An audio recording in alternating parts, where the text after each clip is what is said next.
Okay, here we go. So bloodborne pathogens, it includes some other things, some other issues that are out there, and then we'll finish off with some COVID stuff. So, okay, so let's get going. Not too graphic here. We're going to start off with hepatitis A, one of the 3 forms of hepatitis, and so highly contagious, short-term liver infection. And so people usually, if they contract it, will get sick for a few weeks. Their body can deal with it pretty much on its own. And there's no, there is a vaccine I'll talk about at the end that I do recommend, and the city will cover the cost of that if you're in a position that comes in contact with biohazards, body fluids, blood, sewer, stuff like that, dealing with cleaning up things. So typically people would get sick for a while. If they get sick, they might get some jaundice, and then they get over it, and then they have immunity for life. So it's better to get the vaccine, a 2-shot vaccine over a 6-month period, and be immune for life versus get the hepatitis A. So in 2018, I got some more current stats, and I've got stats that will be for Oregon too. So in the United States, about 12,000 cases were reported in 2018. And they figure, whoever figures that was highly underrated. And so they're probably closer to 24,900 cases in the United States of hepatitis A. So as of 2020, I could not find, there were no cases reported in the state of Oregon, which is good. So that's good, but there is, it's still out there and still being seen around. So how's it spread? You can see the yellowing of the eyes. That's a typical thing of any form of hepatitis with jaundice. The eyes turn bright yellow as well as the skin. So it can be passed in the stool and blood of people who are infected. And so that's how people can get it. So either ingesting food that someone has fixed and didn't clean their hands. And so that's a way that it can be passed on, and through sexual partners, it can be passed on and also drug users sharing things like that.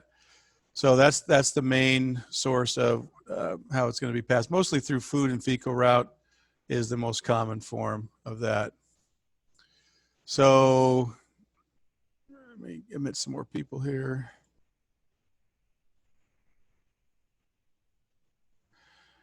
And so get this off.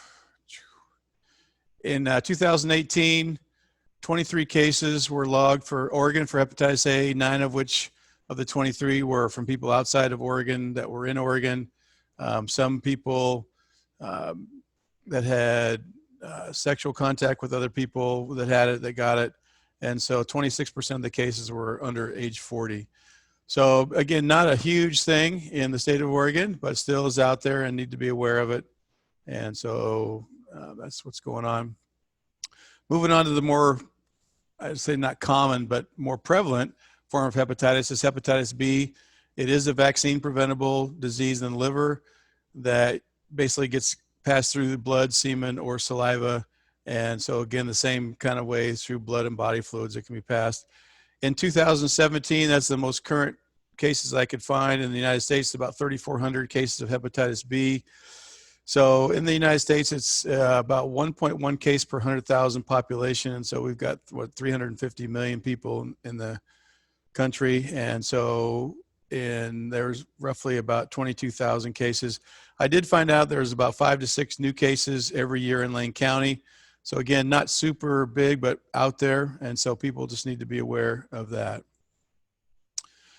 So again, just like A, it's going to be a puncture through the skin, mucosal contact, which is in the eyes, the nose, the mouth, with body fluid and blood, semen, saliva, things like that. Sex with an infected partner, injection drug use. Birth can happen from an infected mother to the baby. And open sores on people who have hepatitis B, open sores, somehow you get that in your system. And again, needles, sticks, sharp things that puncture us, razors, toothbrushes, anything that can carry blood on it can be passed on to other people. So that's the basic for hepatitis B. Things we already talked about, same kind of stuff before. So just got to be careful. And healthcare workers, public safety workers, which you guys are all in that, risk for occupational exposure to blood and body contaminated fluids, which we'll talk more about in cleanup, especially in camp cleanup kind of things. Hemodialysis needs to be, I mean, as far as anything like that, it can happen as well. So mostly through blood and body fluid is the way that hepatitis B is going to be passed. So here's the what would happen to people: fever, fatigue, loss of appetite, nausea, vomiting, abdominal pain, dark urine, clay-colored stool, joint pain, jaundice, things like that. And typically with the forms of hepatitis, a person can get exposed, and it's going to be 4 to 6 weeks after that things are going to start appearing. So it's not going to be instant, because the body, the virus has to get in, take over the cells, replicate, reproduce itself, and the body's immune system is not, can't fight it. So then it just starts to proliferate. So usually what people start to feel is just start to feel crappy. Then they start to get fatigue, some fever, and then they start to turn jaundicey. And so we have a whole exposure thing I'll talk about towards the end if somebody gets exposed to blood or body fluid in the city. 2018, there were 403 newly reported cases in Oregon, down from 490 in 2017.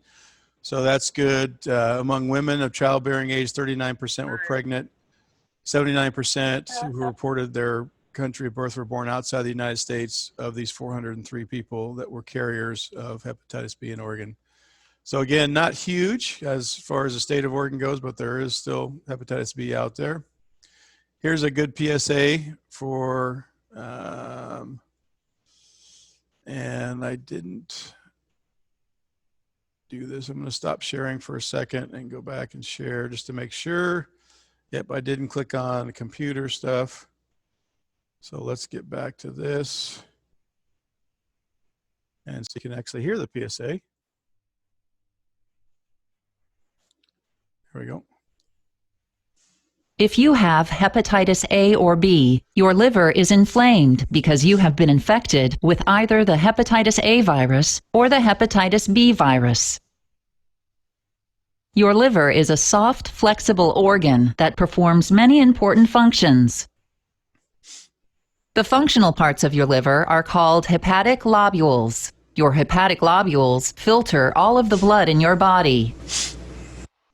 As the blood passes through, your hepatic lobules break down harmful substances.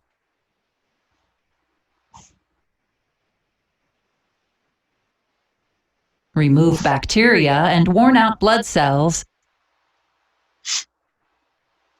and forms clotting factors that control bleeding. After a meal, your liver stores nutrients to provide your body with energy when needed. Your liver also makes a substance called bile. Your gallbladder stores bile and releases it into your small intestine to help digest fats in the food you eat. If you have hepatitis A, the virus entered your body when you were exposed to fecal matter from a person infected with the virus. You may have been exposed to the virus by eating contaminated food or water, contact with infected feces, such as during a diaper change, or having unprotected sex with a person infected with the virus. If you have hepatitis B, the virus entered your body when you were exposed to the blood or other body fluids from a person infected with the virus. This could have happened from sharing a drug syringe with an infected person. Other ways you may have been exposed to the virus include having sex with someone infected by the virus, sharing personal hygiene items such as razors or toothbrushes used by an infected person, direct contact with the blood or body fluids of an infected person, or when a mother passes it to her baby during birth. When either the hepatitis A or B virus enters your liver, it invades your liver cells and makes copies of itself.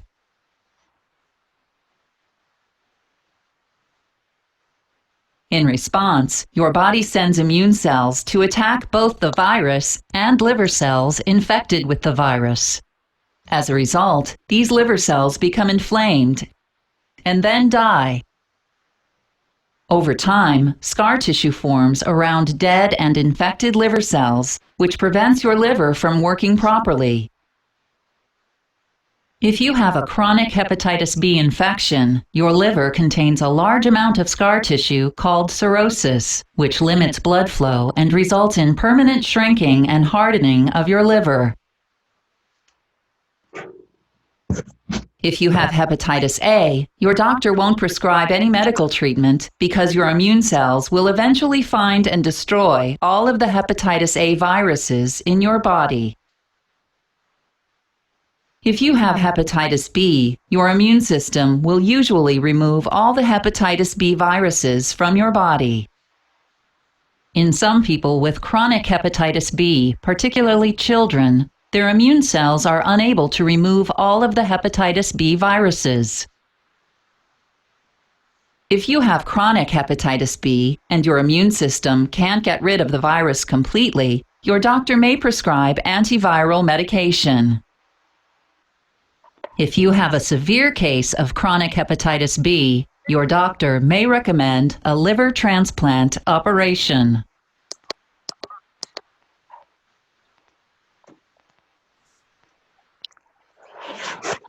Okay, so that's just a PSA on that. So moving on to hepatitis C, it's the third form of hepatitis found in the blood or persons who have the disease, typically 15 to 20 years to develop. So that's the crazy thing about hepatitis C. It takes a long time, it's slow developing, so people are not going to have any symptoms for a long time, and then all of a sudden they may not feel good, so they go to the doctor, have some tests done, and they find out they've got hepatitis C. So it is treatable nowadays, and so you can take some antivirals, and there's prescription drugs on the market that can almost 95% eradicate hepatitis C from the liver.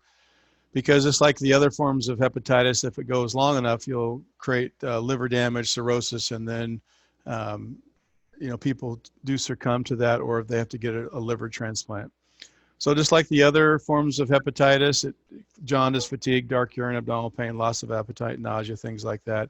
So pretty much the same way as the other forms of hepatitis, but mainly not so much for A, but for B is just that blood and body fluid is the main source of transmission to people. So you've got to protect your eyes. If you're cleaning up stuff that's potentially got blood and body fluid in it, you got to protect your eyes, which is a wet membrane. And so anything that touches the white of our eyes is immediately absorbed into our system.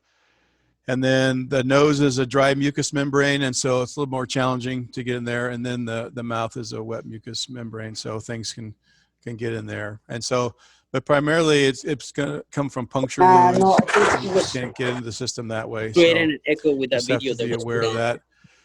So in 2018, 3,600 cases around the country, and they think that that's way underestimated. So I'm not sure how they calculate this stuff, but around 50,000 people in 2018 contracted hepatitis C.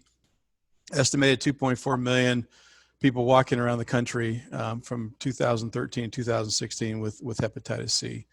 So it is out there, and you see advertisements on TV all the time for people talking about how they didn't know they had it. And I've got a little PSA coming up here that we'll talk about that. So this was just a chart that I found that just compared all three. And so we're not going to go over it, but if you want to look at it more, you can look at the recording. And so hepatitis C became reportable as far as July 1, 2005. So in 2018, there were 5,400 cases in the state of Oregon reported.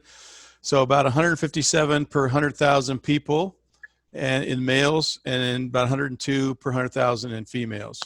And so the largest group is the baby boom era from 1945 to 1965. And so that's about 49% of the people with hepatitis C is in that group. So if you're not born in that time, doesn't mean you're not potentially get exposed to it. It's just that time frame seems to be, because it takes so long to develop, that's where a lot of them are coming out. Okay, here's a little PSA that I think is pretty good. It's about a minute long for hepatitis C. It loves the dark. It lives in the shadows. It waits for the unsuspecting. Without warning. It preys on the unknowing. Without symptoms. Already, hepatitis C has killed Has killed hundreds of thousands. Hepatitis. Hepatitis C. A virus now 5 times more widespread than HIV. But most never even see it coming. It's time we all see hepatitis C for the hidden killer it truly is. By exposing the truth. By sharing the word. By caring enough to act. Act now. Act now. Make sure you're tested. Your friends are tested. It's time to look out for each other. It's time to see our way through hepatitis C. For good. Forever. For a million For a reasons. million reasons. The millions of lives we can save right now. Go to helpwithhepc.com and join the Spears Foundation's efforts in exposing the truth about hepatitis C. All right, so that was a little brief thing about hepatitis C, and so just make people aware. So HIV and AIDS is another part of the bloodborne pathogen spread through sexual contact, sharing injectable drug equipment, receiving transfusions or transplants from an infected person. Can be spread from mother to fetus to infant at time of delivery, or through breastfeeding. Rarely they found that HIV, as well as the other forms of hepatitis, exposure to bodily fluids infected persons such as contaminated needle stick and healthcare workers. So it certainly has happened, but not very much in people doing their normal everyday job duties and taking cautions using the proper PPE whenever dealing with cleanup or body, human body fluids, waste, feces, things like that, animal waste. Take care of the proper procedures with the PPE and you're gonna be pretty well protected. So I found this was just more information. So about 14% who have HIV don't know and need testing, about 154,000 people. This was as of December 2019. About 37% of the people who know they have HIV don't have it under control. And so there is good medications, things for it. And 4 in 5 people who could benefit from medicine to prevent HIV aren't getting it. So it is still a big health concern out there and a health problem. And we need more education and probably more funding to help our public health issues or public health institutions. So this was a PSA. It's just words, so we'll quickly go over it. Takes about a minute.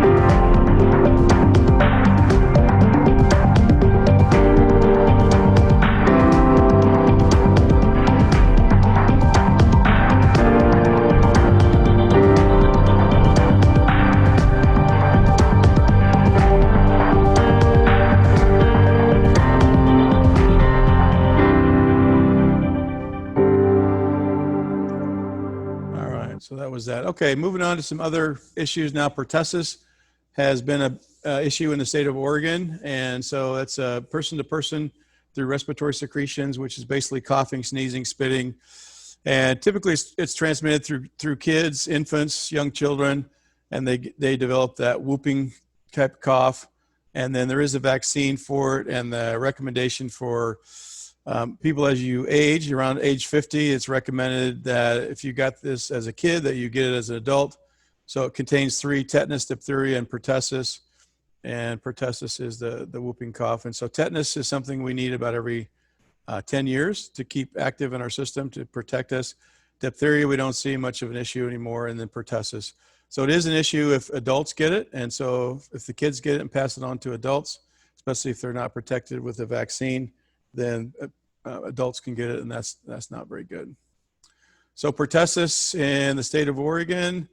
So in 2012, there was a pertussis epidemic with most cases 910 in a single year since 1953. So it was at 2013 to 17, there were 1,925 cases, an average of 385 per year. So it still seems to be in Oregon. Lane County in 2018 was hit with 227 cases countywide, community-wide outbreak. And so people just need to be aware of it, and, you know, obviously covering our mouth when we sneeze. Same with everything else. If people aren't covering their mouth, when they sneeze, that's not good. TB, tuberculosis, is still out there. It is a bacterial infection that gets passed through droplets in the air. We breathe it in, and if we breathe enough of it in, we can get sick. And then it's treatable through medications. It can be treated. So people have to take the medications if they get TB. So again, just people covering their mouth and dealing with people who are sneezing, coughing around them, just being careful and wearing personal protective equipment. So as far as tuberculosis go in Lane County, we're in the green. So 3 to 5 cases per 100,000 people. This was 2018. And so there's about 370 or so thousand people in Lane County. So about 9 to 15 cases in 2018. And that's pretty common year after year in Lane County of TB. So again, not a lot. It is out there. So we just need to have protections against that. So influenza, we haven't heard much about influenza at all just because of the COVID-19 that's out there. So we're in the light green. This was as of April 18th, 2020. So very minimal effect. And so it's a very minimal effect. So that's going on in the state of Oregon and even around the country, not too much in, the orange seems to be the big, and then there was some red in the high population states. So not much going on in the state of Oregon, which is good. Okay, moving on. Meningococcal disease or meningitis. So that's an inflammation of the lining of the brain, can be deadly. There was a student up at U of O that died a few years back who got it because it got septicemia, which is infection of the blood. So if it gets into your system, it can look like this on the skin. So people just need to be aware of sneezing. Obviously, it's a respiratory thing. So spit, saliva, kissing, and toothbrushes, stuff like that, it can be passed on. Again, not a lot, but can be passed on. So if somebody who gets exposed to it and gets it within 3 to 7 days, so it's pretty fast acting, these are the 3 big things: fever, headache, stiff neck. And so the stiff neck is the big thing. Nausea, vomiting, photophobia, and altered mental status is a big thing. And so, again, happened on the campus, and the U of O provided free vaccines for any student who wanted it. So that was nice of them. So here it is in the Lane County, and this was from 2009 to 2018, averages about 32 cases per year. And so I went back and looked at all these different counties when I was founding this, and Lane County was the #1 county that had the most cases per year in the state of Oregon. So just be aware of that. So E. coli, we don't talk much about E. coli, which is good, but you can get it coming in contact with feces or stool of humans or animals. And so drinking water, food that's been contaminated by feces, which doesn't sound very good, and it's not. So if meat is not prepared right and cooked to about 155 to 160 degrees inside the meat, the bacteria can survive. And then a person, if they eat that meat or food that has become contaminated. So people just need to be aware of that stuff that's left out for hours on a counter or something like that. People need to be aware that it can happen. And so cooking is the best way to get rid of it. Raw products, milk, dairy products can be spread. So pasteurization can take care of that, destroys the bacteria. Raw fruits, vegetables can have it if infected with animal feces is not clean. So it's always good to wash your fruit and vegetables when bringing them home. Okay, lakes, pools, and water supplies. So if you're in a lake, stream, whatever, drinking the water, just be careful. So try to filter it if you can, because we can get it through that, or Giardia is probably the most common thing we can get. Okay, so as far as anybody doing some cleanup, obviously this is a pretty extreme attire if people are going to do cleanup. So just want to make sure you protect yourself. So the dangers in cleaning up: human waste, animal waste, needles, hepatitis A, B, C can be on blood and body fluid, all this HIV, MRSA, E. coli, TB, all these things that can be in human and animal waste products. Leptospirosis, we don't hear about that much. The bacterial disease can cause kidney failure, can lead to meningitis, or lead to encephalitis, which is inflammation of the brain tissue. Salmonella, we don't think about that. And then there's been some local, up in Portland and even here in Eugene, there's been some typhoid fever, which is, we thought we eradicated it, but from rat feces. So, and the unhoused population, if rats get in there and are eating the same foods and people eating the foods that the rat are eating and stuff like that, then it can be passed on to humans and it can be passed on to other people. So allergies from the dander, from the hair, from animals can cause reactions. And I can't even pronounce this lymphocytic meningitis thing. So it's a viral infection transmitted through the saliva and urine of rats, and it can get into people in hemorrhagic fever, which we don't think about, or renal failure, things like that. So just if you're cleaning up campsites and things like that, just be very careful of how you're cleaning it up and dealing with that and disposing of all the different waste products. Now into COVID-19, this has got all the news that's going on all the time now. We talk about it weekly in the executive meetings and things like that. So this is the latest information that I could find. And so it's a family of the coronavirus, like the SARS virus that we had an outbreak a while back. But this has happened since December of 2019. And so health experts are learning more and more and more every day. So that's why things change, but do this, don't do this, then all of a sudden it changes back to something else. So we just have to kind of take it in stride and do the best we can. As of yet, no vaccine is available, but they're working on it. So hopefully they'll come up with something. Again, spread's a respiratory disorder. So it's spread through person to person, through droplets, and infected person coughs, sneezes, or talks, or the spray of somebody sneezing or coughing gets on something and then we touch it, we touch our eyes. Highly infectious. And so they're still using the 6 feet as distancing. And I've seen some more recent stuff of 8 feet is better. And obviously the farther away you can be, the better. And so the real question I have, and I have not seen an answer yet, people who don't show any signs and symptoms, how long are they shedding this virus and how long can they infect other people? That's one answer that has not been answered. And so that's the scary part. If people can get it and are not showing any signs and symptoms, how long can they spread it to other people? So people are getting sick. There's a cough, there's chills, there's fever, there's sore throat, muscle pain, shortness of breath because it affects the respiratory, the lungs, and then a new loss of sense or taste of smell. So these are the most common symptoms that people need to be aware of. And so if that comes about, then isolation at home is going to be the best thing for the 14 days and getting tested to find out if a person might have that. So how severe is it? Obviously, we've seen the numbers on TV. It is very severe, highly contagious.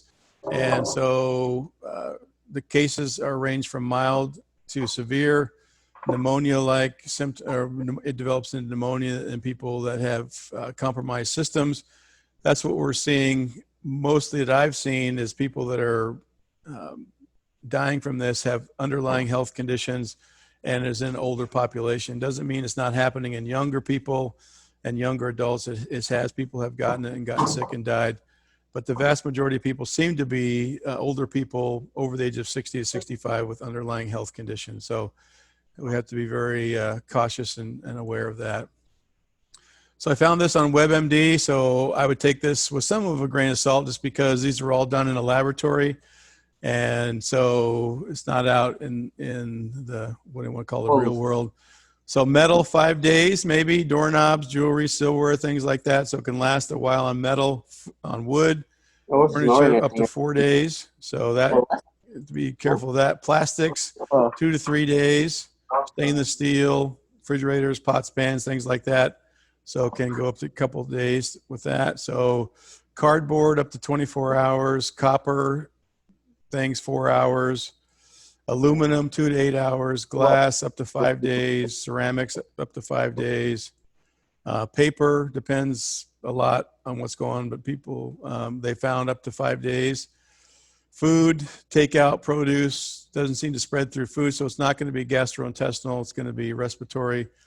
Has not been found in the drinking water yet, and if it gets, things get in the water and goes through the treatment plant, well, that gets taken care of.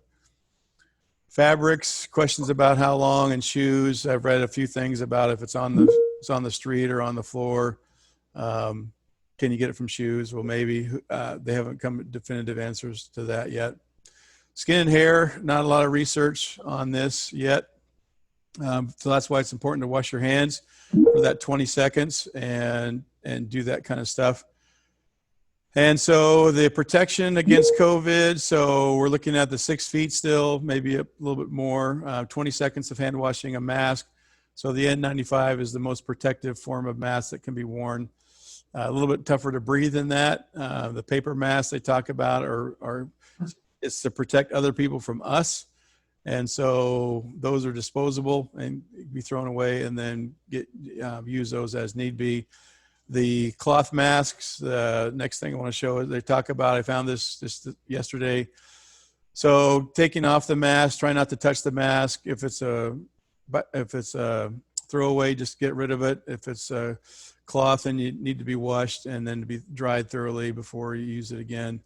So when taking off a mask, especially if you've been around a lot of people, try not to touch your eyes, your nose, your mouth are moving, and wash your hands immediately when you do that. So that's just some from the Oregon Health Department. This is contact tracing. So this is if somebody gets exposed to it and they find out that they've got it, then this is what's going to happen. You may have heard the term contact tracing recently, and you're probably wondering what it is. Contact tracing means calling people who may have been exposed to someone who has tested positive for COVID-19. On the call, contact tracers provide information and support to people who have been exposed to COVID-19. It's a key tool for preventing the spread of the COVID-19 virus. In Oregon, local public health authorities, tribes, community-based organizations, and the Oregon Health Authority are working together to stop the spread of COVID-19 with a coordinated contact tracing effort.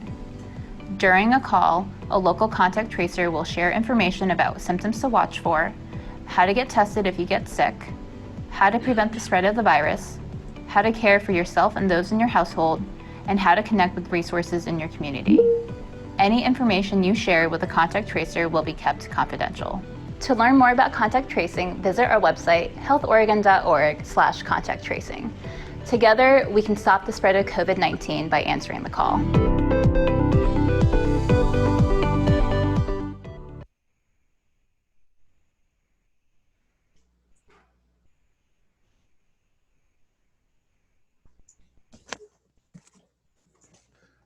Sorry about that. Had to step away real quick. Okay, so that's about contact tracing. So now vaccines. The vaccines we have available to provide employees, that are come in contact or to assume to come in contact with human blood and body fluids, the A-B combination, which that's what we're doing for everybody now. If you've never been vaccinated and you're interested, contact your supervisor and they will set it up through Cascade Health to do this. This is covered cost by the city. So if your job brings you into potential contact with blood or body fluid, then it's highly recommended that you consider the vaccination. So we do the combo shot. So the first shot would be 1A and 1B. And then 1 month later, you go back for your second B. And then 5 months later, you go back for your second A and your third B. And so after the first A shot, you have good immunity for about 6 to 8 months. And after your second one, you have lifetime immunity against hepatitis A, which is great. And then the third B shot, then after 6 weeks, you would go back in, they would test your blood to make sure you have the antibodies that would defend against hepatitis B. And so that's lifetime immunity. And so then you're covered for life. And then if you get an exposure, then the procedure is you contact your supervisor. We try to get you in to Cascade within 24 hours of your exposure. So you meet with a biohazard bloodborne pathogen expert, and they talk about what happened to you, your exposure, and they do some blood testing at 0 time and to see, and then they do it 3 months and 6 months. And then if nothing shows up, which if you've been vaccinated, it shouldn't, and then you'd be in the clear. So that's the process with that. And then, so again, talk to your supervisor if you're interested in that. And it's going to be done over at Cascade Health over by Costco. And there's a phone number down there that they can call. And this is all done on work time. So the city covers the cost of the vaccine, the time it takes to get over and get the shots and get back to work. So the true exposures, there's two exposures. The one is where you just get blood on your skin. And so if you get a droplet of blood on your intact skin, so there's no break, no chafing, no dermatitis, nothing like that, you would disinfect the area on your skin, and then you enter it in the minor injury log saying on July 8th, 2 o'clock in the afternoon, I was helping somebody and I got blood on my skin. So the other form of exposure is the more, I don't want to say typical, but where you get in your eyes, up your nose, in your mouth, or a puncture directly in. Then again, you'd make an appointment to be seen by a health nurse over at Cascade. They would talk to you about your options and give you the best course of outcome for you. And so that would be it. So it's important that that happen. It's all confidential, so the city doesn't find out. We don't know. Your supervisor doesn't know. We just know that you went to them and they talked to you. As far as COVID exposure or potential exposure, I think where the city's still working through that, it's going to be through the workers' comp system. And so there's not a lot known on that yet because we haven't had, we've potentially, what I've heard about is potential one exposure from a police officer or to a police officer. So, but so that's going to be, again, the thing that the Cascade Health is going to help us out with. So if you do get exposure from that, then you, again, contact your supervisor and work through Cascade. Okay, so that does it. So stop sharing.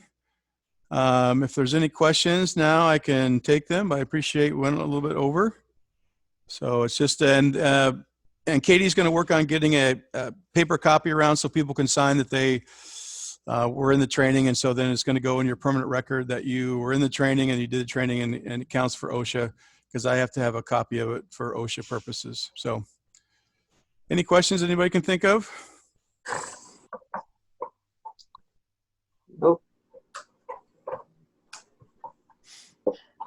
Hello?